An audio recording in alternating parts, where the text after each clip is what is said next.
ayo ing sepi senim pentol ing kalbu bambu kaning parana tarlen saking liop-lioping aluyup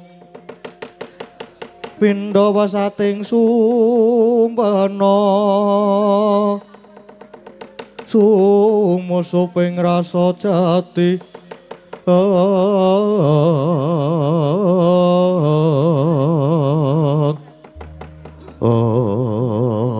sinegak semanten ketika capo sajawining pendhapi Karang Kadempel Kelurah Petruk lan Bagong sami merupaki Raden Setyaki masangan makarya kaget kadara wekasan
Kanduan rimang lirleno tanpa kanin yen tan tulusa mengku diahu tomo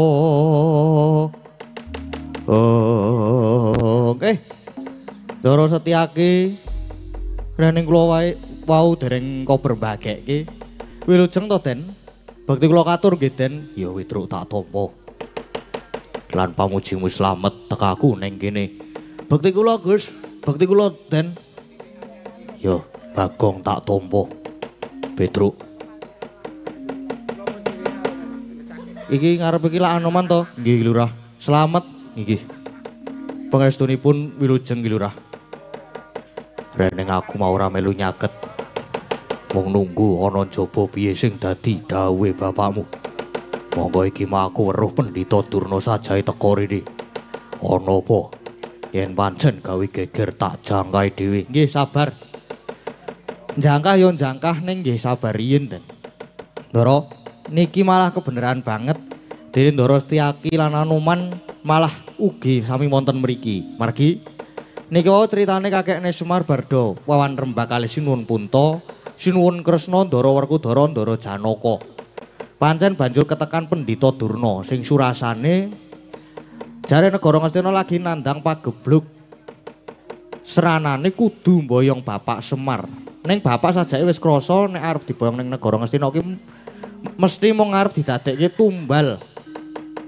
Lan mung arep diajab patine. Nah, gandeng bapak ora gelem diboyong, Durna muring-muring. Diwangsuli kalih Bagong, gayeng padu rame pokoke. Nanti Durna ditendang karo Bagong. Ha to, Gong? Heeh. Betul. Mulane iki kula wani mencak-mencak mergo asline ya mung goleke gawean jenengan niku Ndara Setyaki. Dan Ndara Setyaki. Durna Sengkuni niku teng pundi mawon mesti nggawa Kurawa tur mesti gawe geger. Nyambut gawe dan lungguh sing prayoga tak ajari Kurawa.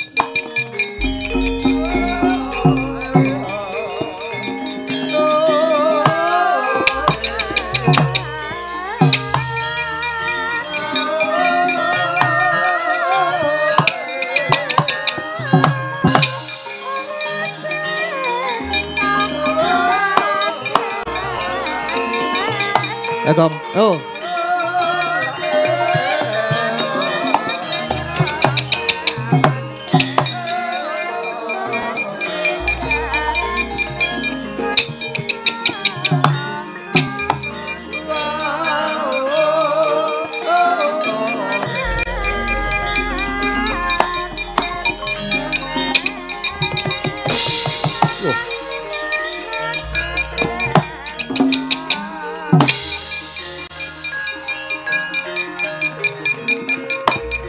Wah.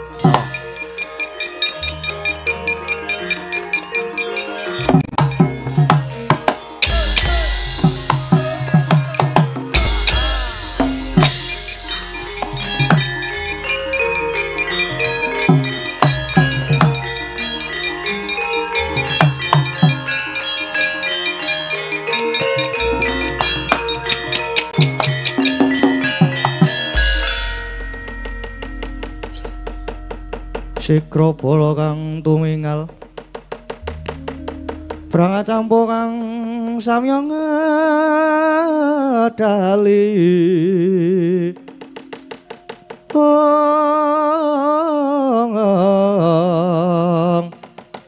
Leratit wilating koto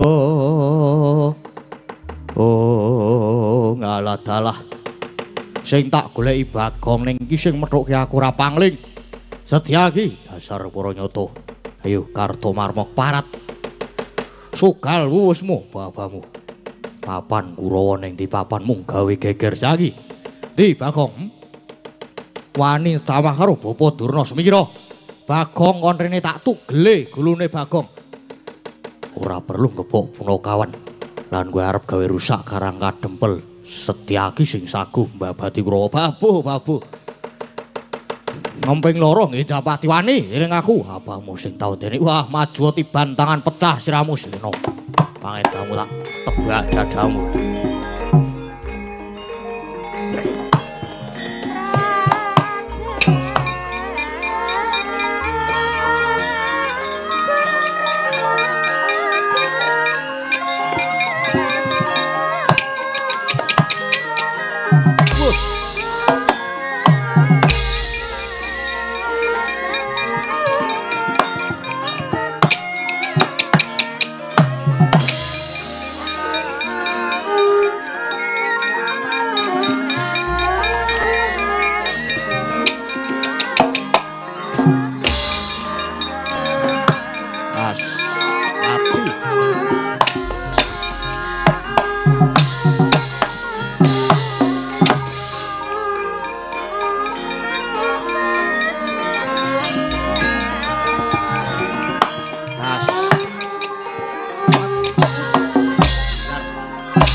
biar.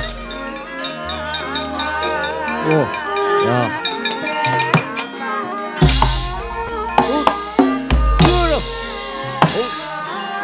Mati tenan. Jar kepruk godoy.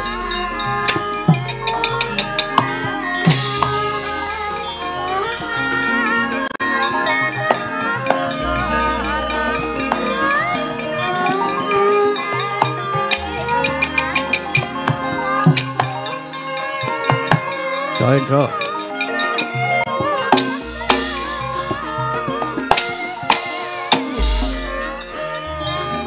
Ya.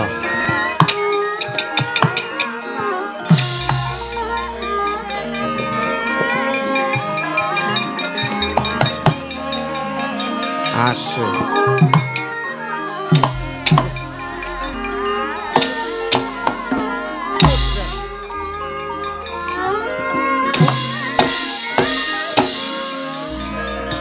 Elok. Hati-hati.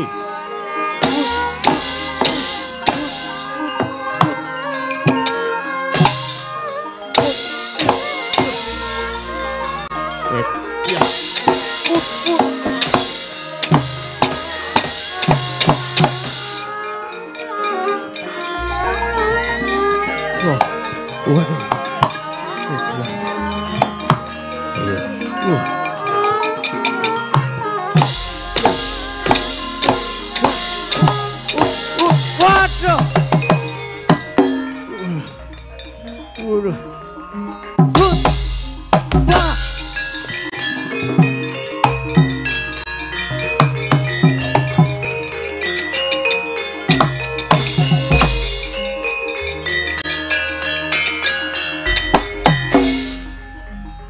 Tubak, jane tubak.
Wah, iya.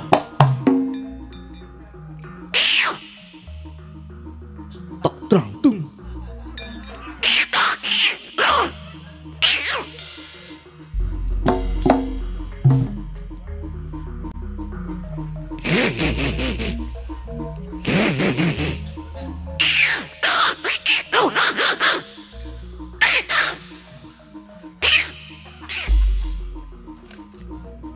Ampuh.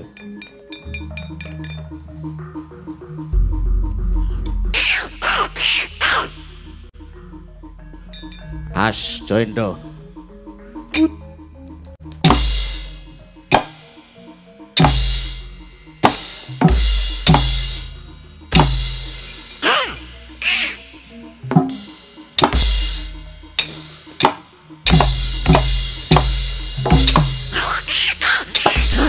Waduh. Waduh.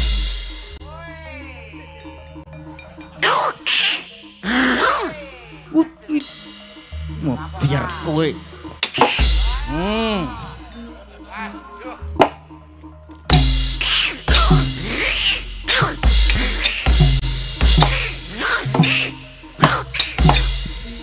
What?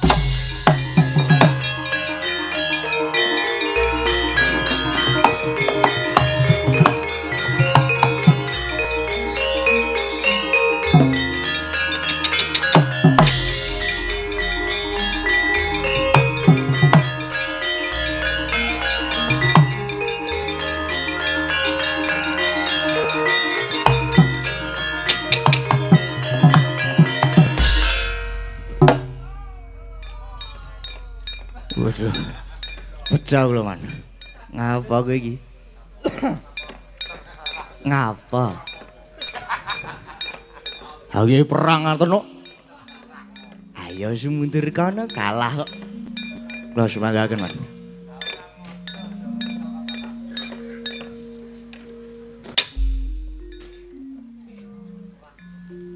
Wah. Piye? Kepruk kayon, Man.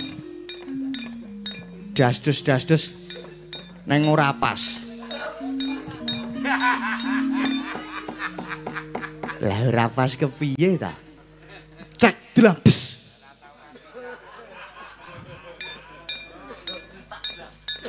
Ayo ora apa-apa karang kene latihan tekone hari H.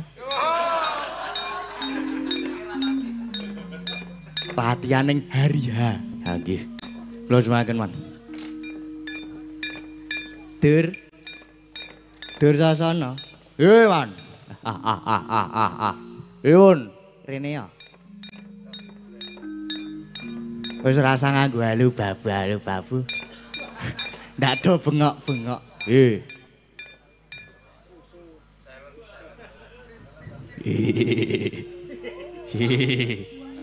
Ngapa ki? Aku men boten seru-seru maling guyu, Man. Maju perang ora? Maju lho. Kurawa e. Atur sasana e, Man. Ora maju perang ya ngisin-isinake ya. Iya. Mungsuhe Setyaki karo Anoman. Mong wong awake cilik kaya ngono karo sijine munyuk to, Man. Gampang, Man. Tak depane, Man. Mangsu minggir. Iya. Semangat ya, Dir. Man. Musuh karo munyuk-munyuk. Gampang. Lho, Babu. Sanwe rasa oke-oke.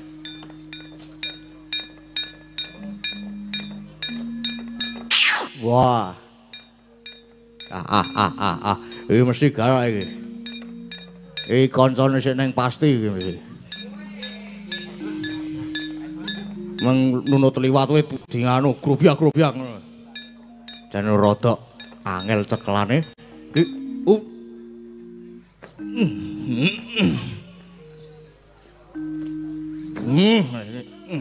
Cara puteran iki. Ora tak telateni ora.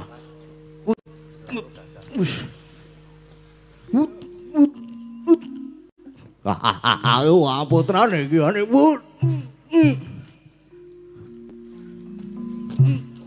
Lho. Wale.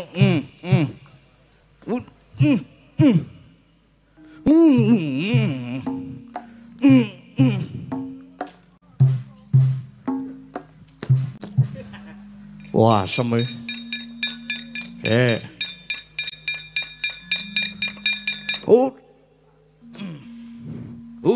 Putar.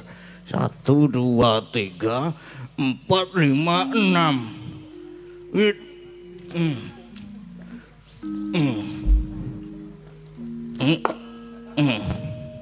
Iki materi cepeng sabut iki. Cek. Ulap. Ini. Terus maju. Cek. Ra ngawur, Dur. Ana gurune lho.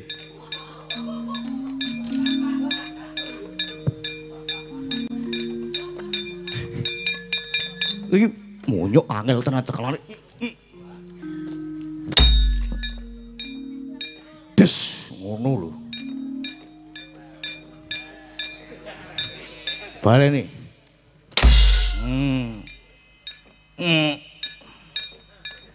Aduh. Waduh.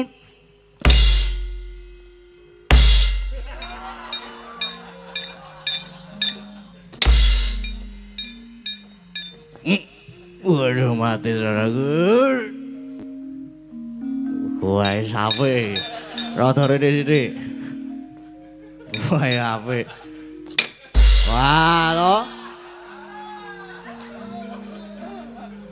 Ora krasa ling amplone ora ana dhese iki. Iki meneh kene. Ki tes iki. Nek iki ra metu duwite, ra kaya wingi. Wingi tes metu duwite entek sanguku saiki.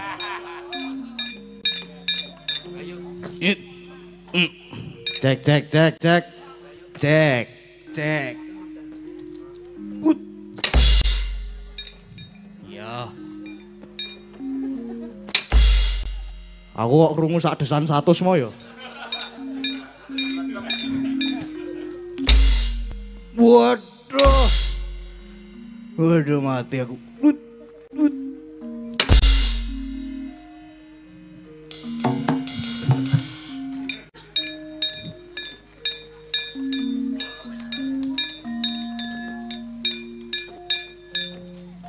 Wah, wis kono tur. Ngejake Kurawa ora ana gunane. Ora diperlukan. Kakang Durna. Kakang Durna. Oh, pripun Dek Patih? Kok sik lali ganti kostum. Pripun Dek Patih? Pripun iki Kakang Durna? Pripun kepiye? Nggih ngaten niki. Kurawa mundur diajar karo Setyaki karo Anoman. Dek Patih. Kurawa ki nggih mung gayane tok. Ora ana gunane ngejoke Kurawa semono kae. 100 ki ora ana gunane. Nggih. Lah terus pripun Kakang Durna? Nek Kurawa niku lagi mangkat kaya yak-yako ngaten niku. Kaya yak-yako. Nggih. Nek bareng kon tumandang. Sapa-sapa jaluk iraka. Nek dine rokok jaglut. Mengah. Ha iya. Nggih mboten napa-napa. Ora apa-apa piye tekor Dik Patih. Tenan aku ora ngerokok. Lagi ngedep 3 bungkus. Ngedep 4 bungkus, Ding. Nggih. Ngono wae le njaluk kabeh. Dadi ra nggawa udut kang maki ra nggawa Dik Patih. Sinten niku? Citraksi.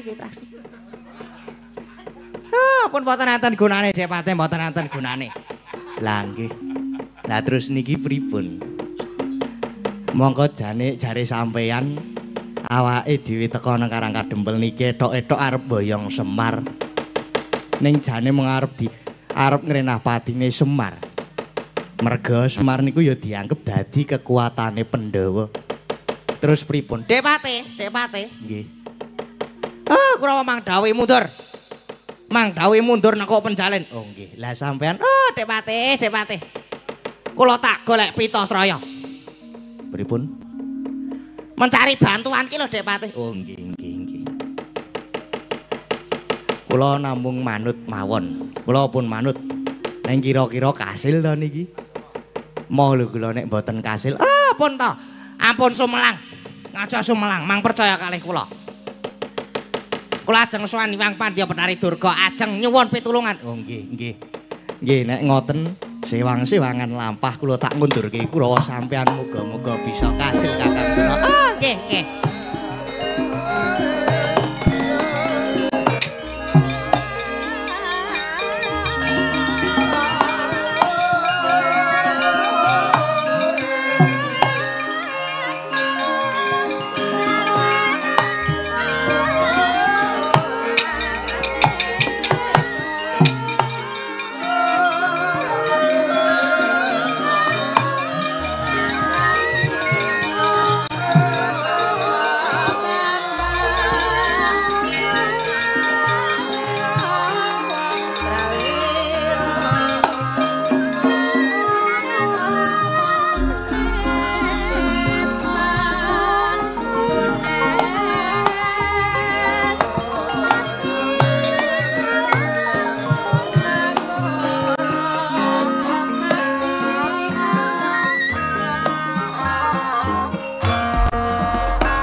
Sang Puspitorum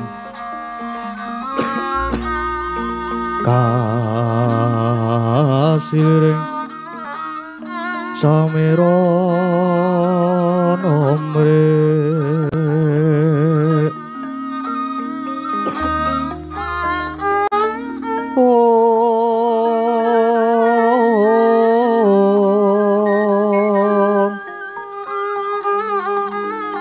Sekar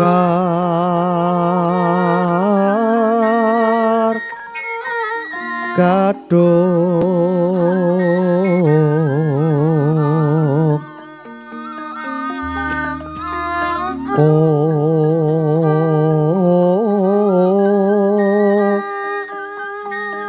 nas kandanyo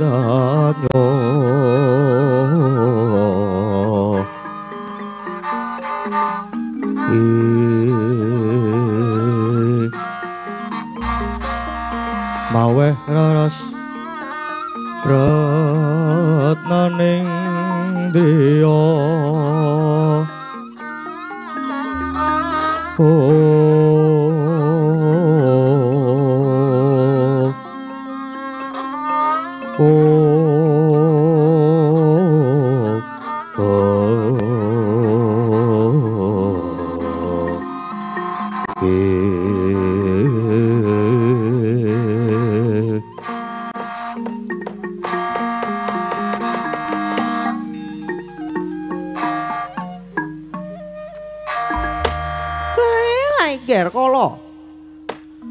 padha nganti Raharja sowan ngersaning pun ibu ngger anakku Bathara Kala. Iya. Mundi pangestune Ibu Betari lulus Raharja sowanku bektiku katur Kanjeng Ibu Betari. Ya, tak tampa. Tak tampa karya bombong ing tias. Iki ora prangisuane Durna. Padha nganti Basuki Durna. Lole nggih. Inggih Pandya Betari, wilujeng sowan kula pangabekti kula mugi konja Ewang Betari. Ya wis ulun tampa. Ya mung wae sumene sawetara ulun nedya rembugan dhisik lawan Bathara Kala. Inggih. Inggih ngestaken dawuh Pandya Betari. Mulun Pandya Betari Durga. Kala Niris kok gaping paningalmu sajae kaya bakal ana darbe atur. Bakal darbe atur nanging semune kowe tidha.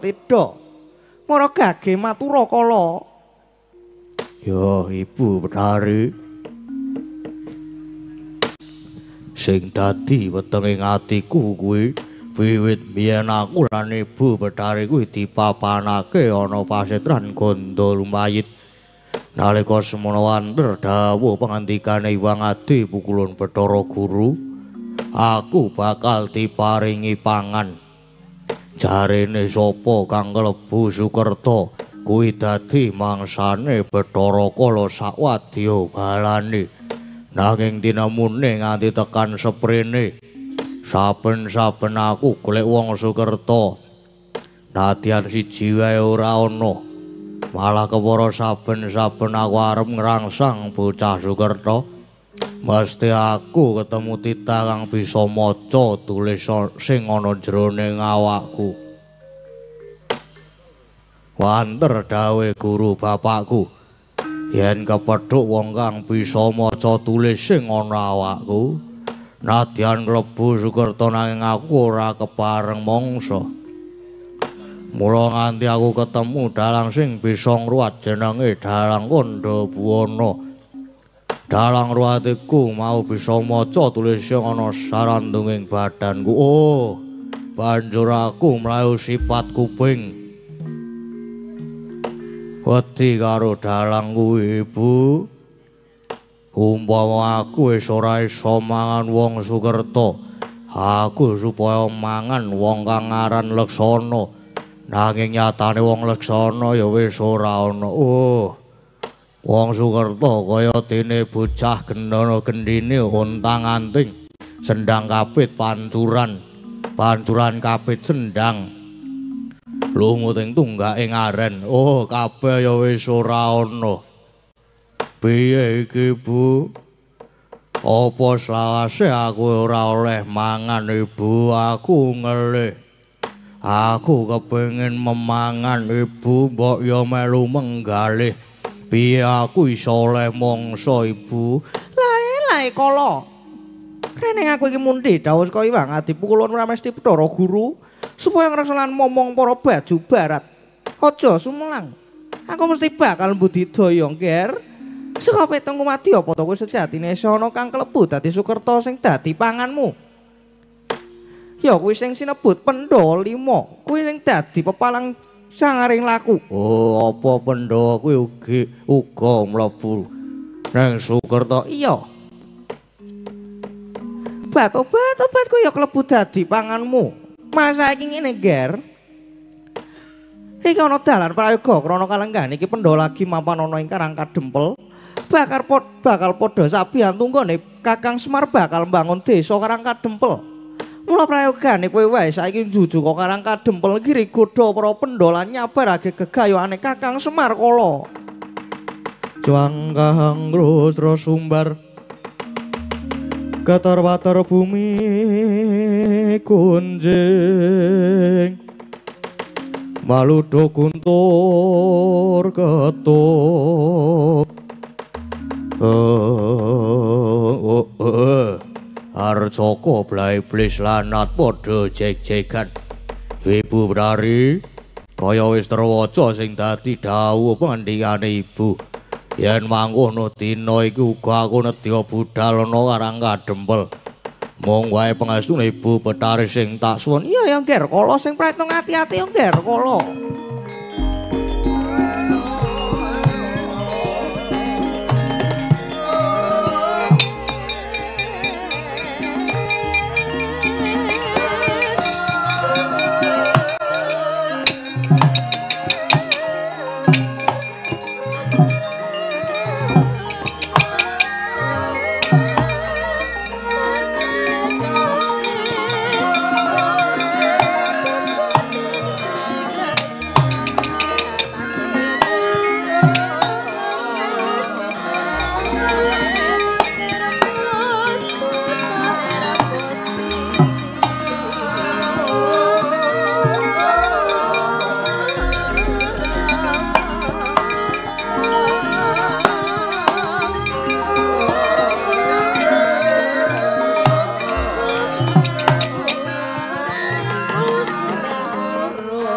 Durnaina panalinganira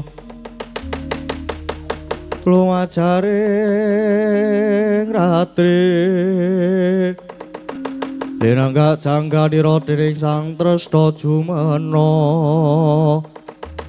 Oh Kumbayana, lah saiki sira maturana wigati apa?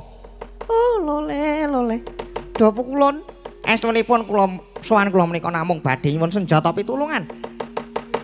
Dening kala wau kula sampun dipun utus anak Prabu Duryudana supaya mboyong Semar Badranaya. Nanging sejatosipun Semar namung badhe dipun ajab pejahipun jalaran menika ingkang dipun anggep dados kekiyatanipun para Pandhawa. Nanging kulon sareng dumugi Karang Kadempel kula malah kewirangan. Jebul Pandhawa sampun sami mlempak wonten mriku satemah kula Sulaya rembak kalian Punakawan ingkang dipun biyantu kalian Setyaki. Oh, Pukulon. Oh, kula nyuwun senjata pitulungan Pukulon.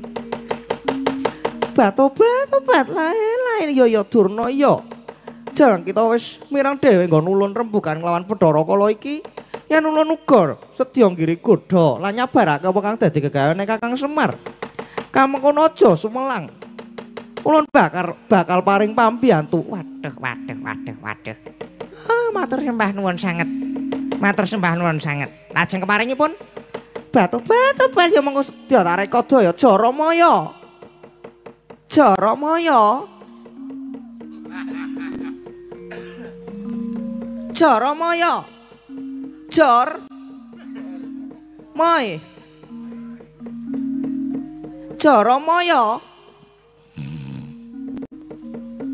Obat Jaramaya. Durna kuwi jawilan Jaramaya kuwi jawilan. Monggo kula dherekaken. Suwuga. Monggo kula dherekaken tindak wonten peken. Obat peken ngendi? Mboten wonten dawuh Jaramaya. Wonten dawuh Jaramaya wonten dawuh. Nggih wonten dawuh Ibu Betari. Jeneng kita wae dawuhna marang para baju barat supaya padha budalana saking wonten ing Karang Kadempel. Para kawula kang mapan ana kono padha gire godanen. Lan Sumargane bakal mbangun desa kudu dicabarake Jaramaya. Oh inggih ngestaken dawuh. Yen mekaten nyuwun pamit nyuwun tambahing pangestu Ibu. Surti ati-ati Jaramaya. Wis saya durna bebarengan budal kelawan panjenengan ulun ana ing Karang Kadempel durna. Inggih. Oh, inggih monggo kula dherekaken Bu Kulon monggo kula dherekaken.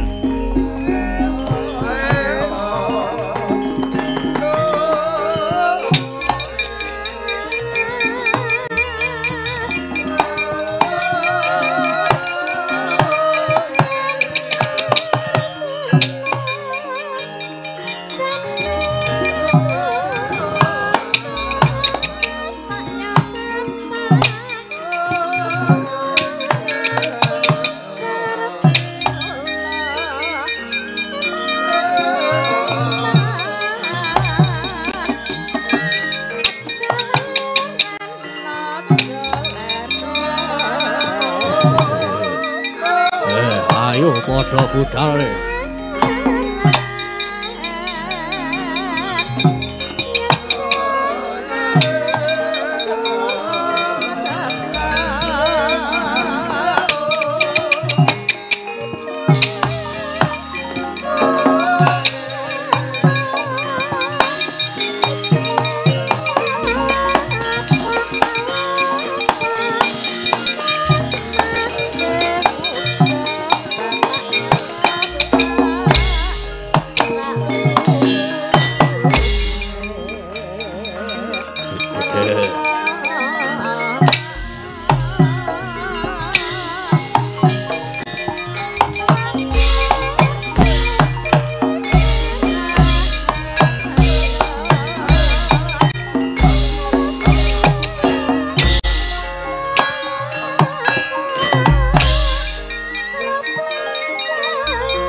saya dalu raras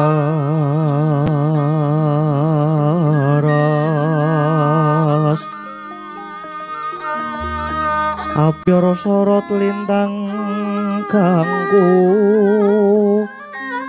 wedap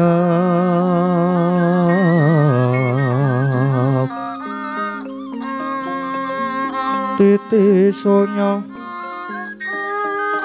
madya ratri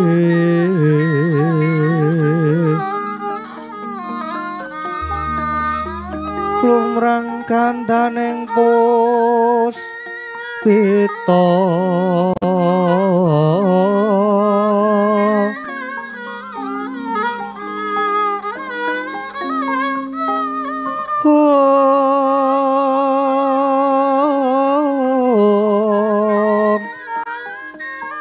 karanggian putyane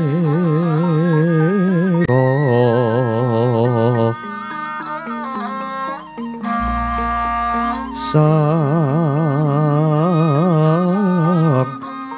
Twijawa brengeng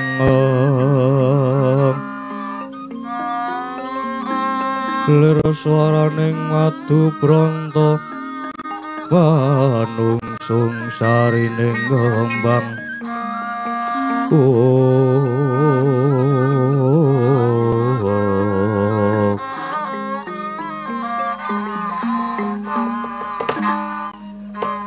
bocah bacang ireng angin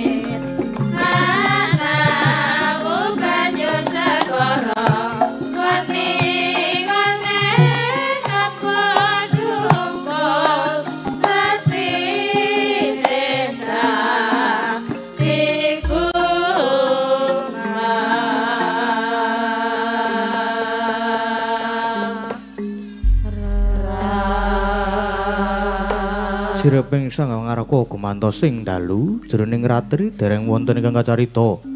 Amung sang Hyang Pertangga Pati ingkang jumedhul saking Brangwetan. Nadyan kalengan megarsa gunung-gunung parandene bisa merbawani jagat raya.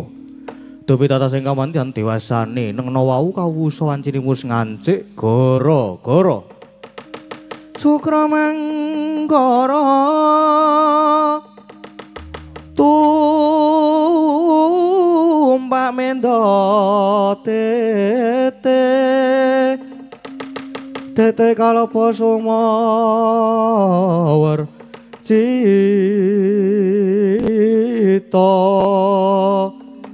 anggara rakata Buddha Maesara Spati mintuna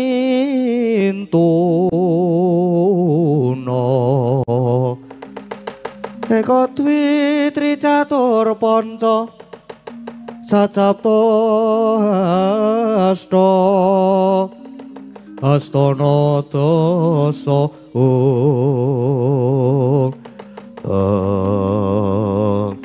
Goro-goro apa to pertandane goro-goro?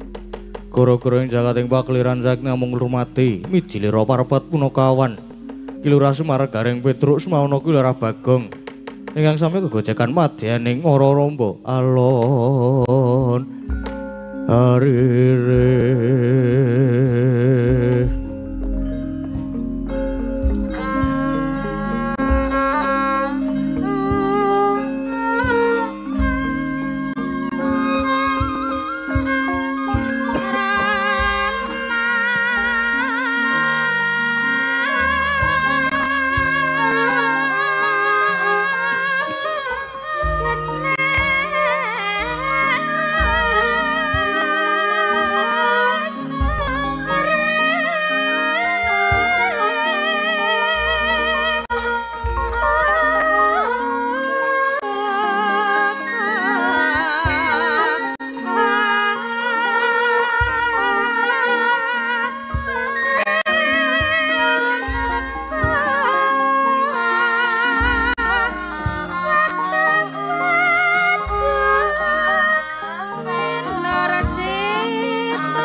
Alhamdulillah goro-goro. Dalu punika sowan wonten ing dusun Prangwedanan Patarana bangun Tapan Bantul. Bersama teman-teman warga laras.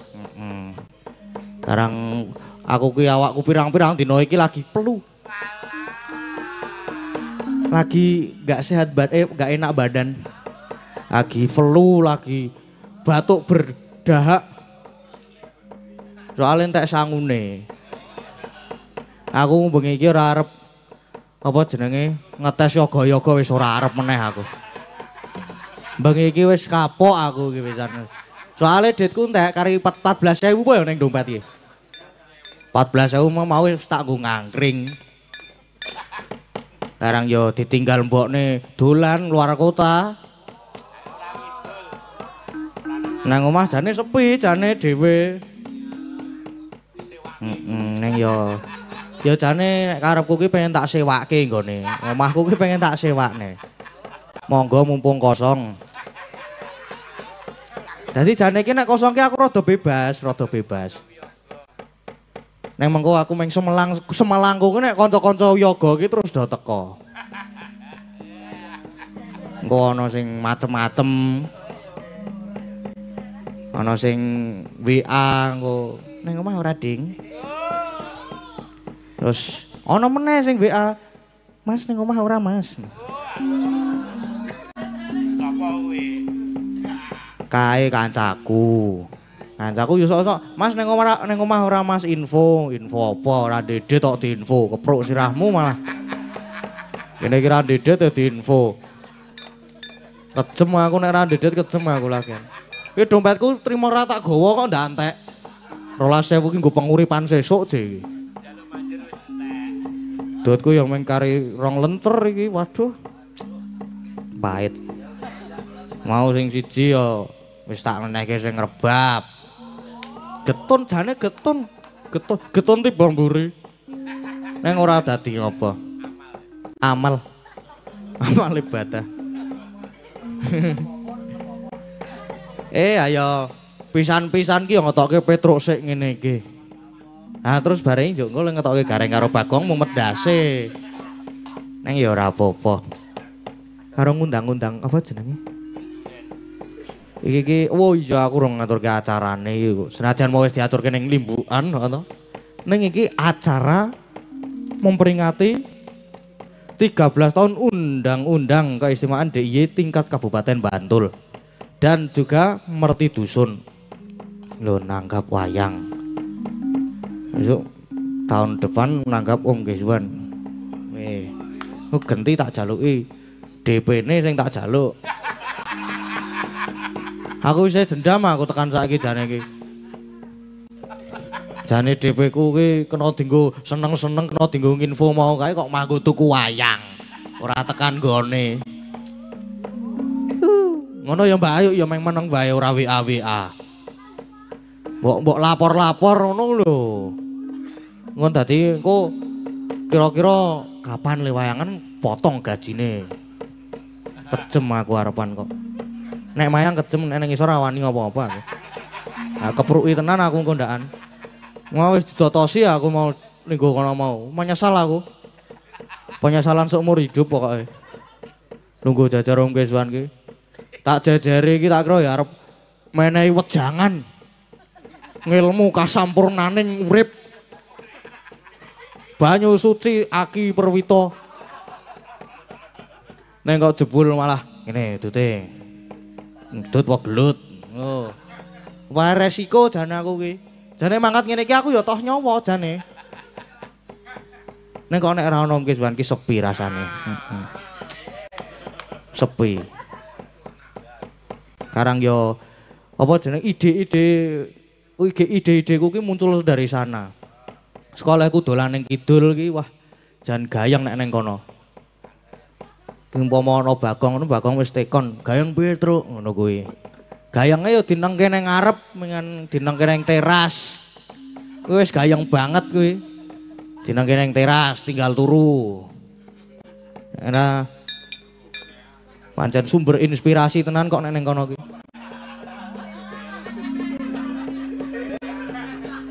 Apa meneh pas dodok karo udut ki, wah. Inspirasiku ki Om Geswan.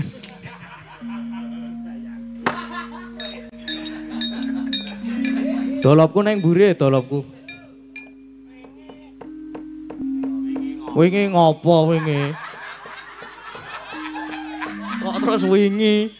Wingi ngopo? Kurang ngopo-ngopo kok wingi? Aku wingi nang omah. Ditentek kok nendi. Arek ngidul yo ora ndek bensin. Wae apa? Tekan kidul ora dicoli bensin kok wae. Dolan ning gone kancane.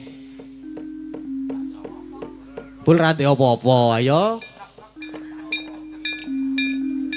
Jane paling bener ki dolan ning gone Mas Bimo Aris. Saya entek dite. Saya entek sanguku nek ning kono. Gaweane WA, "Sida ora, Ding?" "Sida ngopo? Aku ya ngono. Aku arep tahajud, aku ya muni ngono." Aku saiki wong tertib kok aku kok. Tertib lalu lintas maksudnya. Aku jane ket mungkin golek nganu lho, apa jenenge? Golek inspirasi iki lewat dongkelan. Ora iki yo. Bengi iki kok apa iki mau? Gara-gara iki dikancani karo ya karo Kang Gareng karo Bagong. Ora kancani sapa-sapa, arep kancani sapa? Wis ra ndek kanca aku saiki. Kancane do lunga ditenteke. Heeh, aku buka bengkel ya ora payu-payu. Ngarep Aku jane iki wis pengen ngidul ning ngono Keswan ki nggawa wayang siji ngono lah. Nggawa Janaka apa Cakil ngono wis. Tekan omah dol lumayan. Engko balekke DP ku, Cek. DP 2 yuta nggo tuku Janaka karo Cakil. Mau domoke apik ding Janakane ding. Ha kene. Apik tok ora kene ya pahit. Wis terus saiki nyeluk-nyeluk Kang Gareng karo Bagong. Kang. Biasane nek nyeluke nganggo tembang-tembang ora aku tak celuk biasa wae aku kok. Ora iso ya aku. Nana opo? Mbak Orisa ki senengane ngono lho, mol aku Mbak. Rene-rene ngopo? Wis iki nek aku ora gek nyeluk Kang Gareng karo Bagong iki ndak engko ndak selak sunrise. Sunrise kuwi matahari terbit. Sunrise.